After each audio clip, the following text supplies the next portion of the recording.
ভারত পাক শক্তিশালী ও অবিচলিত নেতৃত্বের জন্য অত্যন্ত গর্বিত। বর্তমান আগ্রাসন বন্ধ করার সময় এসেছে। ঐতিহাসিক সিদ্ধান্তে পৌঁছতে আমেরিকা সাহায্য করতে পেরে গর্বিত। দুদেশের সঙ্গেই বাণিজ্য মজবুত করবে আমেরিকা। আমেরিকা কাশ্মীর সমস্যা সমাধানে আগ্রহী, এক্স হ্যান্ডেলে ট্রাম্পের বার্তা। ডোনাল্ড ট্রাম্প, যিনি গতকাল যখন ভারতের বিদেশ সচিব যখন ঘোষণা করেছিলেন যে বিকেল 5টা থেকে সংঘর্ষ বিরতি ঘোষণা করা হলো, তার অনেকটা আগেই তিনি এই বিষয়টি জানিয়ে দিয়েছিলেন সোশ্যাল মিডিয়াতে। তার এক্স হ্যান্ডেলে তিনি জানিয়ে দিয়েছিলেন যে ভারত পাক দুতরফের সঙ্গেই তিনি বৈঠক করেছেন এবং বৈঠক করে দুতরফকেই তিনি রাজি করাতে পেরেছেন। এবং তিনি বলছেন সেই সোশ্যাল মিডিয়ায় তার পোস্টে যে রাতভর নাকি তিনি আলোচনা করেছেন দুতরফের সঙ্গে এবং সেই বৈঠকের মাধ্যমে তিনি দুই পক্ষকে বা দু দেশকে সংঘর্ষ বিরতিতে রাজি করাতে পেরেছেন এবং সেটা তিনি কার্যত সেই দাবি তিনি করেছিলেন ডোনাল্ড ট্রাম্প। এবং এই যে সংঘর্ষ বিরতি ঘোষণা করে ভারত পাকিস্তানে আর্জির পরে, তারপরে ডোনাল্ড ট্রাম্পের এই যে এক্স হ্যান্ডেলে তার পোস্ট, কোথাও গিয়ে তিনি এই কৃতিত্ব দাবি করেন। তারপরে আজকে তিনি আবার একটি সোশ্যাল মিডিয়াতে পোস্ট করেছেন, ভারত পাক শক্তিশালী ও অবিচলিত নেতৃত্বের জন্য অত্যন্ত গর্বিত। বর্তমান আগ্রাসন বন্ধ করার সময় এসেছে। ঐতিহাসিক সিদ্ধান্তে পৌঁছতে আমেরিকা সাহায্য করতে পেরে গর্বিত। দুদেশের সঙ্গেই বাণিজ্য মজবুত করবে আমেরিকা। আমেরিকা কাশ্মীর সমস্যা সমাধানে আগ্রহী, এমনটাই তিনি তার সোশ্যাল মিডিয়ায় পোস্ট করে জানাচ্ছেন। এই নিয়ে আমরা কথা বলবো। আমাদের প্রতিনিধি অঙ্কুর ভট্টাচার্য রয়েছেন।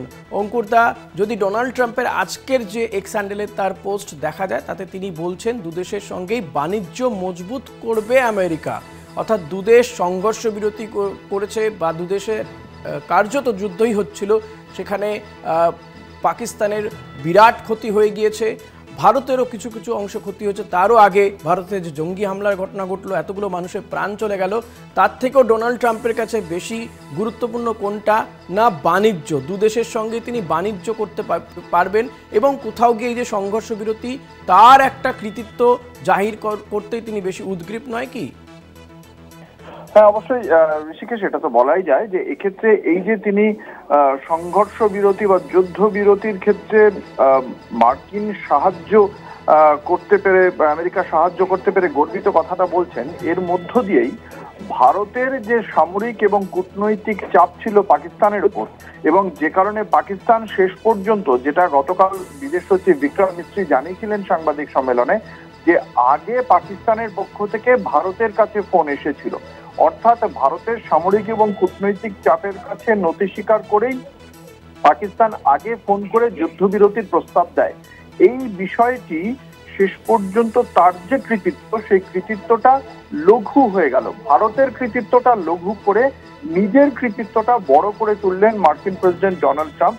এবং তিনি একই সঙ্গে বলছেন, শুধুমাত্র এই যুদ্ধবিরতি নয়, আগামী দিনে দুই দেশের সঙ্গেই বাণিজ্য মজবুত করতেও তিনি যেমন আগ্রহী, এবং ভারত পাকিস্তানের দীর্ঘদিনের যে সংঘাত যাকে নিয়ে, সেই কাশ্মীর সমস্যার সমাধানেও তিনি আগ্রহী। ভারতের দীর্ঘদিনের একটা অবস্থান হচ্ছে, কাশ্মীর সমস্যা সমাধানে ভারত তৃতীয় পক্ষের মধ্যস্থতা কখনোই চায়নি, এবং এ বিষয়ে ভারতের অবস্থান এটাই যে অন্য কোনো দেশ নাক গলাক ভারত তা চায় না। এটা একটা দ্বিপাক্ষিক সমস্যা, তার সমাধানে দুপক্ষকেই আলোচনার মাধ্যমে সমস্যার সমাধান সূত্র খুঁজতে হবে। কিন্তু যেহেতু পাকিস্তান অবিরাম সন্ত্রাসবাদ চালিয়ে গিয়েছে, ভারতের অবস্থান সেই কারণেই পরবর্তীকালে হয় যে সন্ত্রাসবাদ এবং আলোচনা একসঙ্গে চলতে পারে না, পাকিস্তানকে সন্ত্রাসবাদের সমর্থন দেওয়া বন্ধ করতে হবে। সেই জায়গা থেকে ভারতের এই অবস্থানকে কার্যত খাটো করে দিয়েছে মার্কিন প্রেসিডেন্ট ডোনাল্ড ট্রাম্পের এই বক্তব্য। আরেকটা বিষয় খুব ইন্টারেস্টিং এই জায়গাতে, ডোনাল্ড ট্রাম্প তিনি কৃতিত্ব জাহির করার যে প্রয়াস তিনি চালিয়ে যাচ্ছেন, গতকালও আমরা দেখেছি তিনি বিদেশ সচিবের আগেই তিনি ঘোষণা করে দিয়েছিলেন, তারপর আজকে কথা বলছেন। কোথাও গিয়ে ভারত সরকারের পক্ষ থেকে এখনো কেন ট্রাম্পের এই মন্তব্যগুলোর বিরোধিতা করা হচ্ছে না বা মেনে নেওয়া হচ্ছে না? তাহলে কি কোথাও গিয়ে ট্রাম্পের কোনো শর্তের কাছে ভারত সরকার কি কোনোভাবে নতি স্বীকার করে নিয়েছে কোনো কিছুতে? এটা একটা প্রশ্ন যে মার্কিন প্রেসিডেন্ট ডোনাল্ড ট্রাম্প যে দাবি করেছেন, যে কথা লিখেছেন তিনি, এবং তার এই 5:30টার ট্রুথে যেটা লেখা, তার আর সন্ধ্যে 6টা নাগাদ বিক্রম মিস্ত্রি ঘোষণা করেন। সেই ঘোষণা যখন বিক্রম মিস্ত্রি করছেন তখন তিনি ট্রাম্পের দাবিকে খণ্ডন করছেন না যে মার্কিন যুক্তরাষ্ট্র এই যুদ্ধবিরতির ক্ষেত্রে মধ্যস্থতার গুরুত্বপূর্ণ দায়িত্ব নিয়েছে, রাতভর জেগে তারা দুপক্ষের সঙ্গে কথা বলেছে। এই দাবিকে খণ্ডন করেননি বিক্রম মিস্ত্রি। এবং তারপরে আজকেও যে বক্তব্য যে মার্কিন যুক্তরাষ্ট্র এই যুদ্ধবিরতিতে সাহায্য করতে পেরে গর্বিত, ফলে ভারত সরকার যখন ট্রাম্পের বক্তব্যকে খণ্ডন করছে না, নিশ্চয়ই তার কোনো কারণ আছে, এবং সেই কেন খণ্ডন করছে না বা প্রতিবাদ করছে না, কেন মেনে নিচ্ছে, তার নিশ্চয়ই কোনো কারণ আছে। এই বিষয়ে ভারত সরকার আগামী দিনে জানাবে কিনা বা এই বিষয়ে ভারত সরকারের কি অবস্থান থাকবে সেটা শুধুমাত্র সর্বদলীয় বৈঠকে জানাবে কিনা বিরোধী রাজনৈতিক দলগুলিকে, সেটা আমরা দেখব।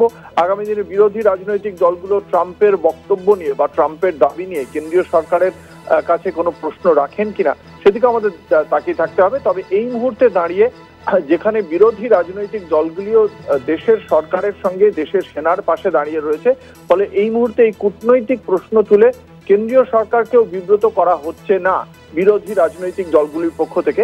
এবং এখানেই যেহেতু এটা এখনো পর্যন্ত যুদ্ধবিরতি বলতেও বলাও হচ্ছে না, কারণ আমরা দেখলাম বিজেপির পক্ষ থেকে এটা বলা হচ্ছে, বিজেপির মুখ্য অমিত মালভিয়া তিনি বলছেন যে এটা একটা অনলি এটা একটা সমঝোতা, এটা কোনো এগ্রিমেন্ট নয়। অঙ্কুদা অনেক ধন্যবাদ। এই মুহূর্তে রাজনাথ সিং কি বলছেন শুনবো।